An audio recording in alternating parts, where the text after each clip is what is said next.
it's Yasmine here. It's been a minute. Sorry for the wait, but finally I'm able to bring to you this interview that I've been holding on to for about 3 years now, and that is with my homegirl, Hayley Marie Norman. She's an actress. She's kind of everything. You'll see what she is during the interview. It's about 20 minutes, so I hope you have some time. It's worth it. 3 years has passed since I've done this interview, and lots have changed. Hayley and I have brighter hair now. She's working on so many things. She sent me a text message because there was way too much happening and my brain was not trying to absorb. Here's what Hayley's up to. She's starring in the Top 5, the new Chris Rock movie. It's a Paramount feature. She's producing and starring in Hello Cupid, which Vulture named one of the top 5 web series to watch and was accepted to Tribeca Film Festival and recurring on the new ABC show Selfie. So bravo, Hayley. Let's see, 3 years. I got married, moved to New York, came back, done a couple things on TV, and really just lived my life. But that's neither here nor there. Let's take a trip back down memory lane to 2011 when I sat down with the beautiful Hayley Marie Norman. I always say I'm excited to talk to people, but I am so especially excited to be chatting with just probably one of the most prettiest girls I've ever met in my life. Hayley Marie Norman. Hayley, say hi to everybody out there. Hi, guys. So Hayley is an actress, model, dancer. Up in the clubs, y'all. Y'all can see Hayley in the clubs. And just an all-around, just really dope, natural chick, okay? So Hayley, talk to me about your beginning. And she's a cool story, really cool story. Talk to me about your beginnings and your come up in this crazy entertainment world. Well, I just want to first say, really thank you so much for having me be a part of your program, because you inspire me so much, and I look at your blog and the things that you're doing and you have going on, and you're one of those people that I'll look at and I'll be like, keep going, you inspire me. So the fact that you asked me to be a part of this really means so much to me. I'm really happy to be here. So thank you. Sorry. That was really sweet. Thank you, Hayley. So Hayley, tell me about you. Tell me about how you got started in the entertainment industry. I started acting. I've always wanted to be an actress. I went to school for it my whole life. I was at an all-girls high school, but I left to go to a theater school. And then I went to a theater conservatory after that. And I've been studying theater my whole life so that I would be good at what I did. Mm-hmm. But I've never wondered, what I was going to do. Ever since I can imagine, mm-hmm. I was like, I want to be an actress. I did my first commercial when I was 7 years old. I know. So I started out I worked a lot as a kid, but then I took time off from auditioning and working mm-hmm. to go learn the craft. I love that. That's so important. That's so important because people, granted, that you could have a natural ability, but you have to study your craft. You have to. Which is why Hayley is so successful, by the way. Just sort of shoot out a couple of TV shows, things, and movies that people can see you on. Okay, well, I am in the movie Fired Up, which you guys should go rent and watch. It's a fun movie. Right. Hancock with Will Smith, which working with him was a master acting class. It was just really cool to work with him. Mm-hmm. I recorded on the television show Crash, which was a lot of fun. Mm-hmm. And I got to work with Dennis Hopper in that, so that was amazing. Yeah. And I started out on the TV show Deal or No Deal. Yes! She didn't bring the case of money today. I didn't bring the case of money. No, but she did bring these bomb shoes. Can you please, just for a hot second, look at these damn shoes! They're so fun, right? I think she needs to bring one for me next time she comes. You know what? I just got them at the Beverly Center, actually, and after I got them, I thought I was so cool and I was going to be the only girl ever to have them. You are, Hayley. No, because then I went out after, and there was 4 other girls with my shoes, and I was like, damn it. But I was like, okay, we can be twins. It's okay. But I don't know, they make me feel like Dorothy. They're totally cute. Like Dorothy shoes. And they look really, this is what's happening with me right slippers. Now. My homegirl, look, and they have toesies on them too. But that's neither here nor there. Okay, so listen, so I met Hayley a year and a half ago, I think, yes, when I was working at Sprint, and Hayley is one of the hosts for Hip Hop Official and a bunch of other things too. She's just really all over the place. But immediately when you see Hayley, you're like, number one, that's a super pretty girl. Number two, look at that hair. This is a big reason why I brought Hayley in here today, is because she's really just doing the damn thing in Hollywood right now. She's obviously studied her craft. My girl knows what she's doing, and she's so proud of her natural hair. Like, on some just like, okay? Tell me what it's like sort of being in the position that you're in and just getting all this work. Does your hair play a factor in it? Is it something that you're, do they ever ask you to straighten your hair or anything like that?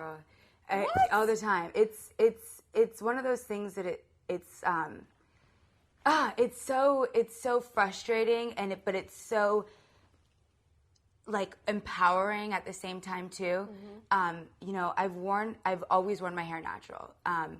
And when I was younger, it wasn't because I wanted to.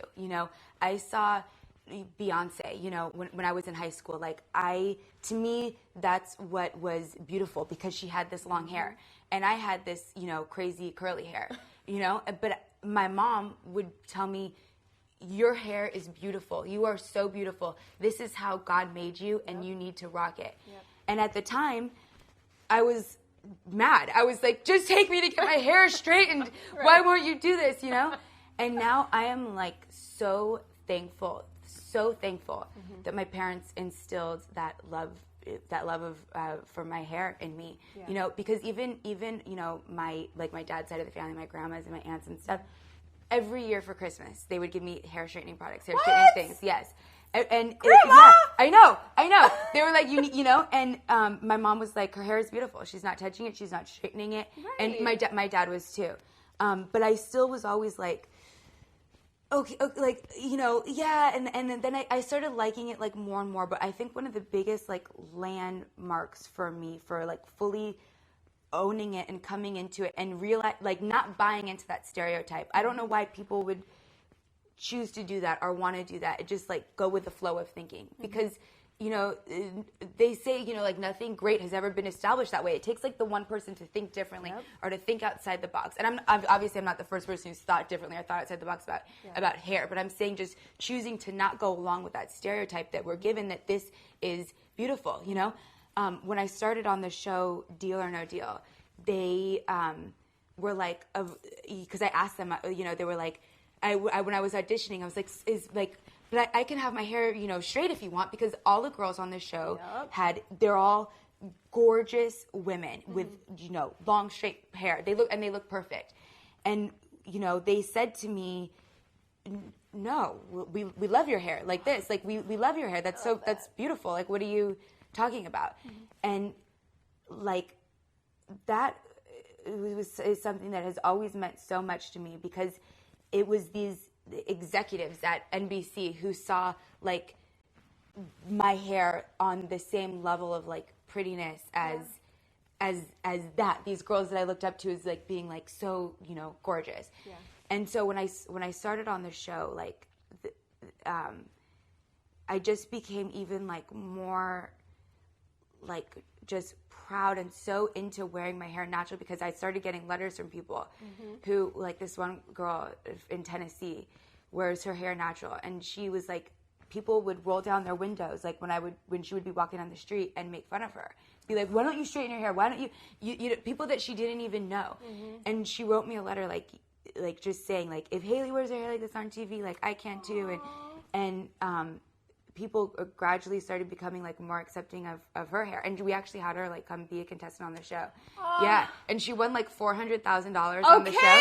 I know, right? Her name is Antia Greer. She's awesome. She went from people rolling their windows down in the car making fun of her to running for mayor. She just ran for mayor of her town there.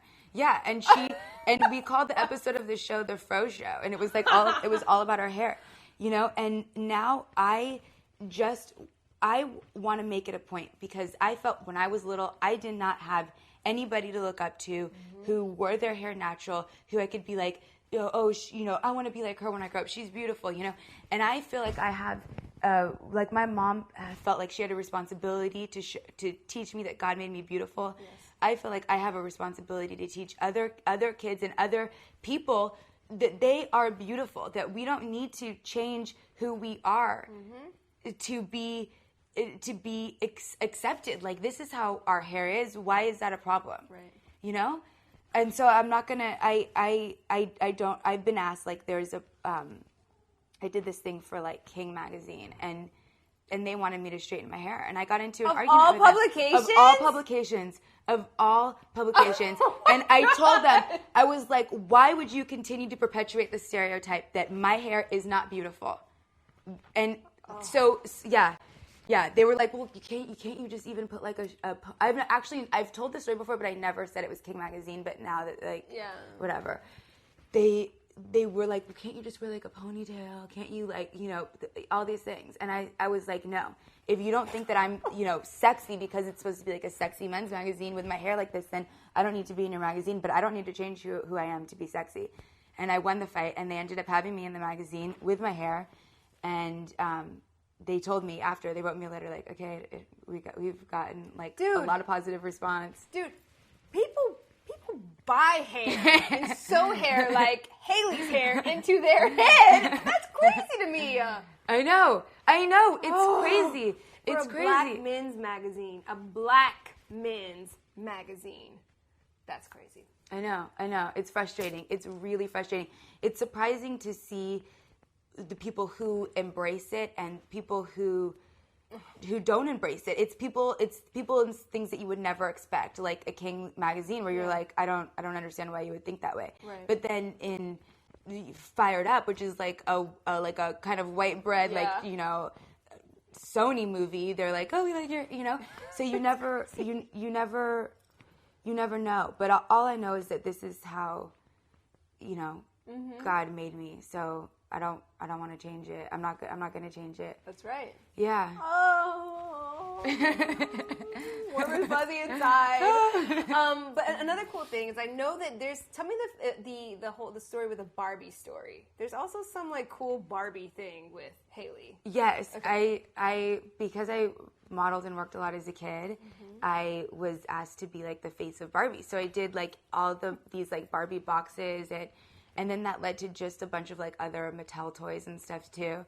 So that was, for me as a kid, that was exciting, not because I was on the box, but because I got the toy inside. Okay. Like, I was like, I don't care about the box. My mom would like get it for me to like put it, it's like they're like all in our garage now or something. But I was like, I got a new toy. So speaking of family, Hayley is a big family person too. And I know this because of Twitter and Facebook. She's always talking about her little sister. Yes. How important is your family for you being in this entertainment industry, just being a woman in general? Family is the most important thing in the world. But I'm also a firm believer that your family is also who you make it. You know what I mean? Sometimes it's not always like our blood family, but having that sense of family I think is the most important thing, especially in LA and Hollywood. I'm lucky that I'm born and raised here, so my family is just a 45-minute drive on the 101. But regardless, I still think it's easy to come here and kind of get caught up in the temptations and losing sight of what is truly important, and having that family base and grounding is just so important, and it kind of makes me, when I was younger, I lived a little more for myself than I do now, which I think is just normal when you're young. But as I've gotten older, I'll think about things like, because I want to be a great example to my sister. I want her to, like, I would just feel like so small if I did something that would affect her growth and development. I want to make sure that the people around her are people that she can truly look up to, and I also want to be strong for my mom and strong for my dad, and being, and then they're strong for me when I need them too. Like, after my audition for Hancock, like my final callback to get that role was with Will Smith and the director Peter Berg in his trailer. Yeah, I was freaking out. Right. Like, I somehow, by the grace of God, held it together for the audition. When I left, I was like, I couldn't drive my car. I was like shaking. I just got in the car. I drove to my mom's house, sobbing, crying. I didn't know if I had the part, didn't have the part, whatever. I just like show up at my mom's house, like she was still at work, but I just like go in there and I like laid on my sister's bed. I waited for my mom to get home from work and my sister to get home from school, and I was like, everything else I had to do that day, like I didn't do, like I physically couldn't do it. I was like, I just had an audition with Will Smith. Like it wasn't even about if I got the role or didn't get it. I was like, I just acted with Will Smith. This is crazy. Right. And being able to like go to them and having that strong support base is awesome. And I'm lucky too that I have like a couple friends who have proven to be like really strong in my life, and having them to turn to is pretty awesome. Yeah. So I try to be there for all of them as much too. And and I think being able to keep things in perspective is highly important. That's right. Yeah, because this business that we're in and this town that we're in, like, it's not a game. It is not a game. We could, you could think that all of a sudden it's like having the best car and the best this and that's really what's important. Nope. You're inevitably going to lose yourself in like what it will prove to be like a downward spiral. You have to remember the things that are important in life. Right. That's right. Second to last thing. Another thing that Hayley is passionate about a lot of things, y'all. Yeah, I drive myself crazy. I'm probably too passionate about some things. And I want to show y'all like her really dope tattoos, but maybe show like one or two. I mean, you've got I see you've got some on your wrist, you've got some on your ankles. Yes. Well, I have. This is an autumn leaf. Can you guys see that? Yeah. Okay. So this is an autumn leaf, and it's from. I was talking to my dad one day, like a couple years ago, and I was going through like a really difficult time, and we were talking on the phone, and I was like shopping at the Ralph's that's on like Sunset and Poinsettia, and I was like, and I was just like wandering aimlessly through the aisles, like just feeling like how could I possibly go on? Right. And my dad's like, Hayley, you need to go home and bring out your Bible and read Ecclesiastes, and the one that's like, to every time there is a season, a time to dance, a time to cry, And I went home and I read it, and I was like, this is so true. Like, I am not always going to feel this way. Like, there is a time to laugh and there is a time to cry, because there are seasons in life. There's seasons for everything. So I got this autumn leaf to represent the different seasons in life. And then these are our paw prints. These are paw prints that I got because, first of all, I love my dog. Yes. Like, probably in like an unhealthy way. Like she is just, she's so cute. Like she's like a child of mine. I love her. And also because I'm vegan. And so I wanted to get something that marked me being vegan. So I got like, animal paw prints. And then I have 3 tattooed because for the Father and the Son and the Holy Spirit. Yes. So that just always, I think I just spit. Hopefully you guys didn't get that. I spit. Okay, it's Hayley spit. We all spit. I'm rubbing it in. Yeah, so I got that for the Trinity. And also because I just think like 3 is like, my birthday is also 3/3, and then they say like things come in 3s. I don't know if that's like a good or bad because it's like a weird omen thing, but my mom's favorite number is 3, so I also got this as like a tribute to my mom. Because growing up, a lot of the times it was me, my mom, and my sister. And my mom would always be like, "It's just the 3 of us," So yeah. Those are my G-rated tattoos. So, yes, So I'm actually going to touch on one of them that you can't see, but I've only. Oh, these? Yes. Oh, yes. Okay. Okay. Yeah, I don't know if you guys can see those. They're just on her hips, right here. Tell me what they are. That's the one she really wanted to know about. I'm telling her about the boring ones. Yeah. So, and I think it's cool. Basically, you guys know the trucker girl with the long, flowy hair. Hayley has that right here, but as a fro, and I love it. It's awesome. It's awesome. Thank you. One more thing. I know that one of your idols is Pam Grier. Yes. Obvious reasons, y'all. But why is Pam Grier somebody that you really, look up to and things like that? Because to me, I think she is, just such a great, like I'm getting chills, like a symbolism of what it means to be a woman. Because Pam Grier, there's no getting around the fact that she is super sexy, but she's not sexy in the fact like, oh, I'm sexy. You know what I mean? She is strong. She is tough. She is intelligent. She will kick your ass. Yeah.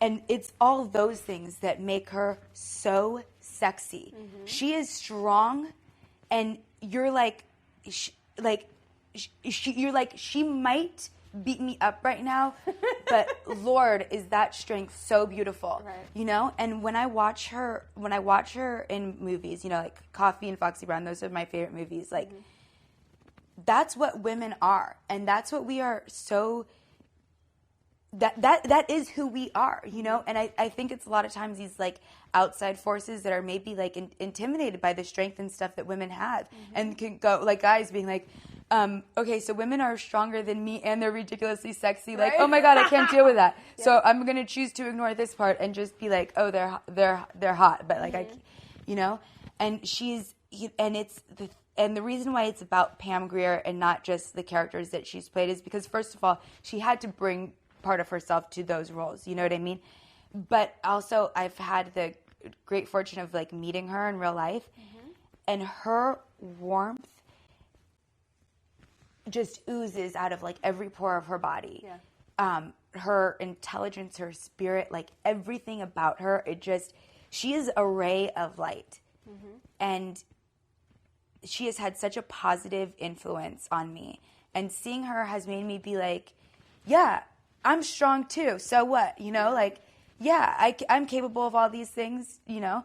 And I don't know. Like, I just, she's awesome. She's awesome. Yes. You know? You're awesome too, Hayley. Thank you. Yeah. Well, that's it. Thanks, guys, and I'll see you next time. Bye.